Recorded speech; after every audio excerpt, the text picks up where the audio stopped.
Assalamualaikum Bu. Waalaikumsalam. Selamat masuk.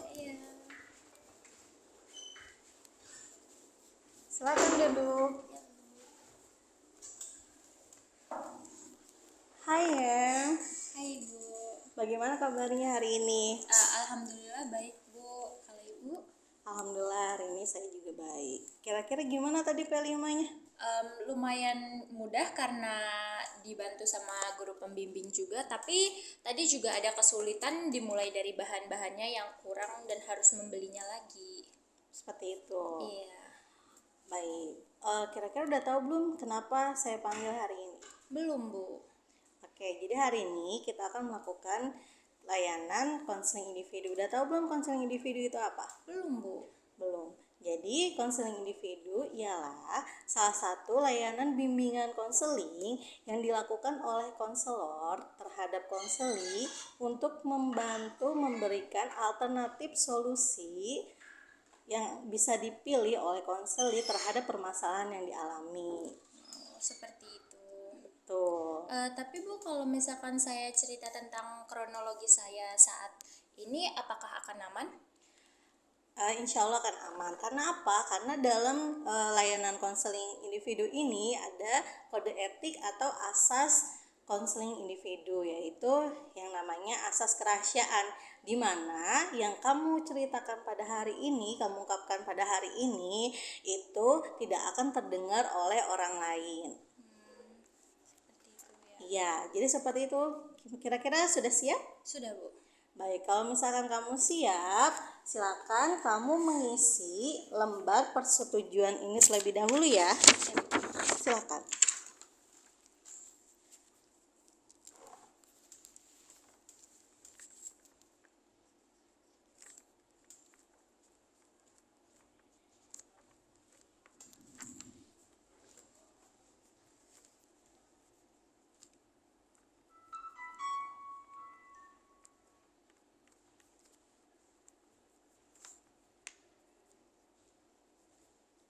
Di sini juga perlu tanda tangan Bu. Iya.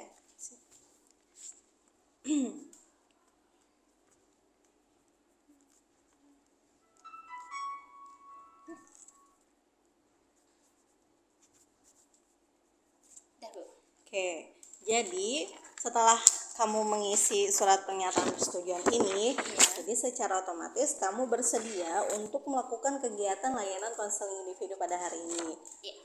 Betul. Kemudian layanan konseling individu ini akan kita lakukan satu kali pertemuan kurang lebih 30 sampai 40 menit. Apakah kamu sudah siap? Sudah Bu. Oke. Jika kamu sudah siap, selanjutnya saya minta kamu untuk menceritakan permasalahan yang kamu alami kemarin. Ya. Awalnya seperti ini Bu. Niat saya tuh awalnya tuh cuma kayak bercanda gitu, mengedit foto wajah teman saya dari gambar yang sudah saya ambil dari satu aplikasi. Tapi ternyata yang saya kira bercanda ini dia nggak ngerasain kayak gitu, jadi dia marah. Oke, jadi kemarin kamu itu mengedit gambar yang kamu temukan di aplikasi dengan wajah teman kamu. Lalu dia marah. Iya. Kamu tahu tidak kalau misalkan itu termasuk perilaku perundungan? Nggak tahu Bu. Oke, lalu bagaimana tanggapan dia setelah melihat gambar yang telah kamu edit tersebut? Dia marah, dia tuh minta saya buat ngapus foto itu, tapi saya nggak ngelakuin itu. Seperti itu. Kemudian setelah kamu tahu marah, kira-kira kamu tahu nggak apa yang harus kamu lakukan? Enggak Bu, karena niat awal saya juga tadinya bercanda, jadi kayak ya udah gitu. Oke, jadi tujuan kamu itu awalnya bercanda, tetapi teman kamu itu menganggap bahwa itu bukan candaan. Iya. Oke, jika seperti itu, di sini kita akan melakukan konseling individu dengan teknik model simbolik. Kemudian saya mempunyai salah satu video yang bisa kamu tonton.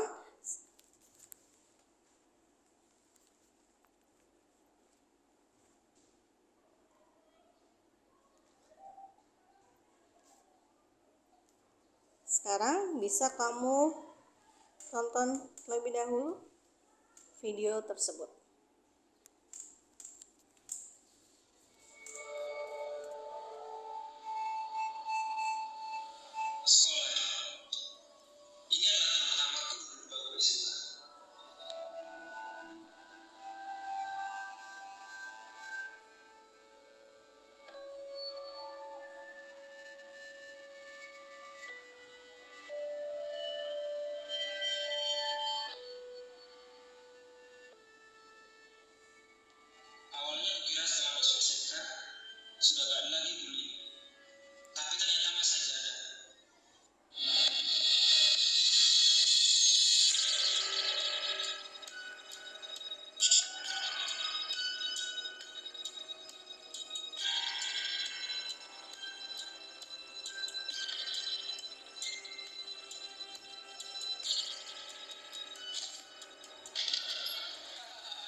Sudah, Bu.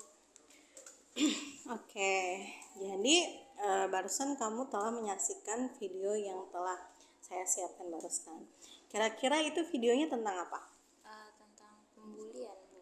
Tentang pembulian atau perundungan. Iya. Lokasinya di mana? Di sekolah. Di sekolah.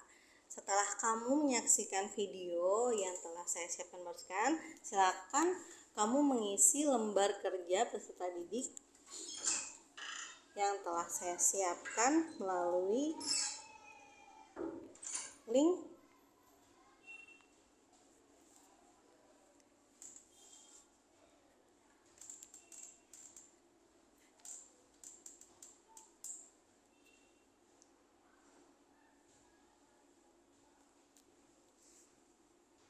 Jadi saya tinggal isi ya. Iya, silakan kamu isi lembar kerja tersebut.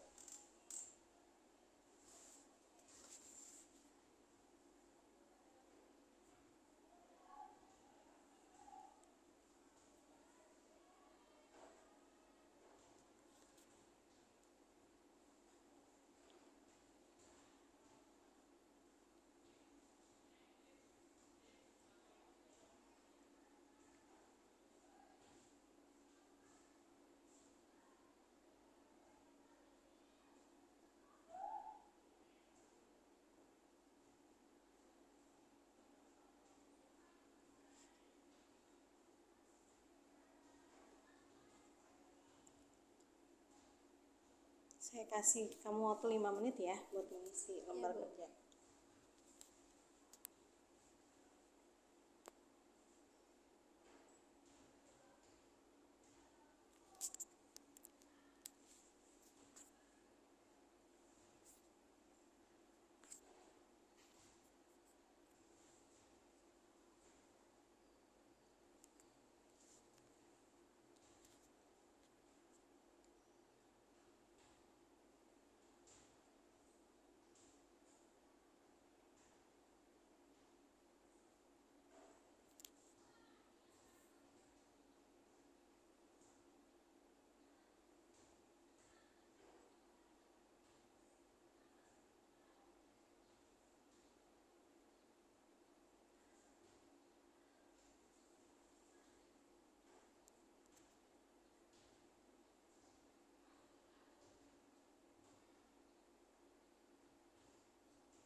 Waktunya 2 menit lagi ya.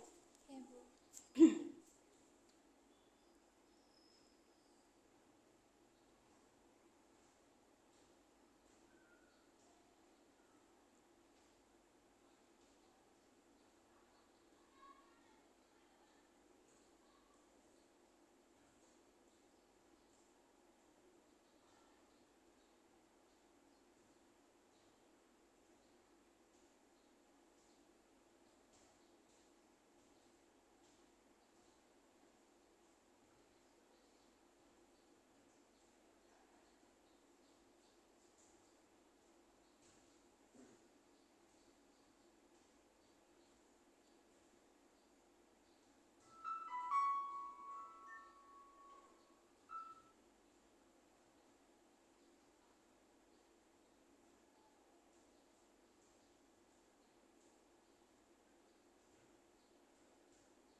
Apakah sudah? Sudah, Bu. Baik, setelah sudah, jadi pada lembar kerja kita hari ini, yang pertama tingkah laku model yang akan ditiru. Jadi kira-kira tingkah laku seperti apa yang akan ditiru dari video yang kamu saksikan barusan? Tidak melawan saat dibully, menolong teman yang dibully juga, dan tidak berkeinginan untuk memperpanjang masalah. Meskipun sebenarnya dalam video tersebut masalah pembulian ini bisa atau lebih baik untuk diperpanjang karena ini juga menyangkut masalah mental juga kan ya, Bu, atau mungkin kebanyakan juga pembuli juga pasti menyerang dengan kekerasan. Baik. Kemudian tingkah laku yang tidak boleh ditiru. Yang pastinya dari video tersebut adalah tidak boleh membuli, juga melakukan kekerasan apalagi, dan ada satu, ini sedikit menyimpang dari maksud yang akan kita bahas ini, tapi ini juga ada di video tersebut seperti tidak memperhatikan saat guru menerangkan yang menyebabkan dia harus dihukum. Lalu selanjutnya konsekuensi tingkah laku model untuk menjadi patokan dalam berperilaku kemudian. Jadi setelah kamu menyaksikan video barusan, kira-kira tingkah laku model seperti apa yang akan kamu lakukan selanjutnya? Ini seperti dampak dari pembulinya atau si korbannya? Kalau untuk pembulinya seperti apa? Dampak dari kalau menjadi pembuli itu memiliki banyak musuh, perilaku juga menjadi tidak baik dan tidak disukai oleh orang lain tentunya, dan merugikan orang lain juga diri sendiri. Kalau untuk korban, konsekuensi untuk tingkah laku untuk korban itu mana ya? Ada di video? Oke, jadi gitu ya. Jadi itu perilaku konsekuensi perilaku yang ada pada model yang telah kamu saksikan di video tersebut. Kemudian kita akan ke tahap selanjutnya. Sebelum kita tutup kegiatan konseling individu kita pada hari ini, kira-kira bagaimana kesan atau perasaan kamu selama layanan konseling individu ini? Perasaan saya menjadi sedikit lebih lega karena saya juga akhirnya mengetahui bahwa apa yang saya perbuat sebelumnya itu salah dengan mengedit foto wajah teman saya itu dengan gambar yang saya temui di suatu aplikasi. Dan saya sangat-sangat mengakui kesalahan saya tersebut dan saya tidak akan mengulanginya lagi di kemudian hari. Baik, kemudian saya minta kamu untuk menyimpulkan kira-kira apa yang kamu dapatkan dari kegiatan layanan konseling individu kita pada hari ini. Saya tidak akan membuli lagi, juga mungkin kedepannya juga saat ada masalah seperti ini atau masalah lain, saya akan berkonsultasi lagi dengan ibu atau dengan yang lainnya. Baik, kemudian setelah kamu mengetahui konsekuensi serta tingkah laku yang harus kamu lakukan, yang tidak boleh kamu lakukan di kemudian hari, kira-kira langkah apa selanjutnya yang akan kamu lakukan setelah layanan ini? Akan memperbaiki diri saya menjadi lebih baik lagi, dan tentu saja akan meminta maaf kepada yang bersangkutan, korban yang saya sakiti hatinya dengan sesuatu yang tidak mengenakan, juga akan mencegah orang lain untuk tidak menjadi seperti saya sebelumnya. Baik, jadi kamu sudah dapat menyimpulkan ya kegiatan kita pada ini. Kemudian setelah itu saya meminta kamu untuk mengisi lembar evaluasi hasil dari kegiatan layanan konseling individu kita pada hari ini. Oke, sudah ya? Setelah sudah, sekarang kita akhiri. Terima kasih kamu telah bersedia untuk melakukan layanan konseling individu pada hari ini. Kita akan lihat beberapa hari ke depan setelah ini seperti apa. Jika belum ada perubahan, mungkin ada pertemuan selanjutnya. Tetapi jika sudah ada perubahan, berarti layanan konseling individu pada hari ini kita cukupkan sampai di sini. Seperti itu. Baik, terima kasih. Boleh. Saya juga terima kasih karena sudah mendengarkan cerita saya hari ini ya, Bu. Baik. Bisa kembali lagi. Assalamualaikum, Bu.